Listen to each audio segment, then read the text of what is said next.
ज्ञान देवनाप्नोति। देखिए घर में यज्ञ होता है, एक दूसरे का सहयोग करें, पति और पत्नी 8 दिन में 15 दिन में कभी हवन कुंड के सामने आहुति डाल के दो, देखिए तुम्हारे फेफड़े मजबूत हो जाएंगे।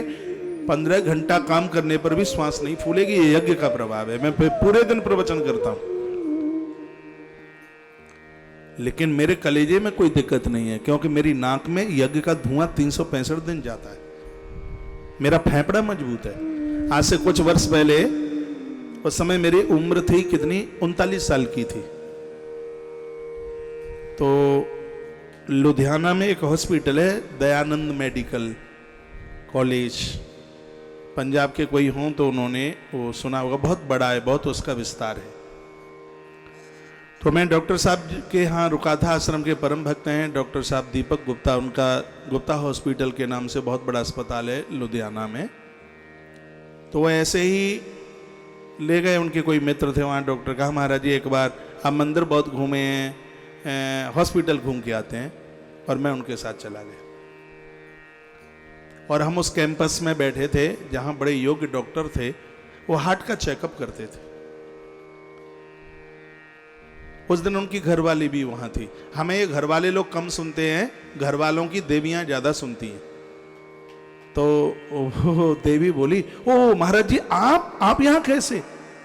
आपकी तो हम हनुमंत कथा टीवी में सुन रहे थे। हाँ, मैंने कहा हाँ अभी हनुमंत कथा हुई थी, अरे बहुत अच्छा लगा, आप आए हैं, बहुत अच्छा लग रहा है। उसने अपने बेटे को फ़ोन किया घर से, बेटा फटाफट महाराज जी आए हैं जूस लेकर के। मैंने कहा मैं थोड़ा गले की वजह से मैं जूस वूस पीता नहीं हूँ, थोड़ा मेरा परहेज है, मैं खट्टा वट्टा लेता नहीं हूँ। तो डॉक्टर साहब बोले मैं आपका हार्ट चेक करता हूँ। 39 ईयर्स मेरी आयु थी, और उन्होंने मुझे जब चेकअप किया तो इतने खुश थे और कहते हैं आप 39 के नहीं हो, आपका हार्ट 16.5 वर्ष की तरह है। ये उनके शब्द थे। मेरा हार्ट आज भी मजबूत है। तो वो मुझे बोले कि इसका राज क्या है, ये ऐसा कैसे है, तुम्हें कभी सांस नहीं फूलती? मैंने कहा मैं कभी लिफ्ट का प्रयोग नहीं करता, किसी के घर भी जाऊं 4वीं 5वीं 6वीं मंजिल पर तो मैं सीढ़ियों से जाता हूं, मेरी हाँफनी नहीं खुलती, मेरे हपर नहीं होता, मुझे ऐसी कोई दिक्कत नहीं होती। का इसका राज क्या है?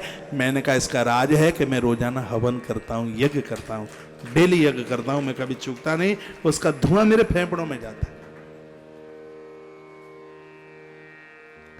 तो यज्ञ आरोग्यता के लिए बहुत बढ़िया है, घर के वातावरण के लिए बहुत बढ़िया है। कभी आप पति पत्नी बच्चे, छुट्टी वाला दिन है, सब बच्चों को पास बैठा लीजिए, बेटी को पास बैठा लीजिए, बच्चों को पास बैठा लीजिए, पति और पत्नी दोनों। अग्नि पुराण में लिखा है जब पति और पत्नी दोनों मिलकर आहुति डालते हैं तो देवता हाथ जोड़ के कहते हैं हे माँ कृपा कर दे, एक बार अपने उदर का मुझे बेटा बना करके पैदा कर दे। ये देवताओं की आवाज होती है। श्रीमद् भागवत जी में लिखा है अहो अमीशाम किम कार्य शोभनम।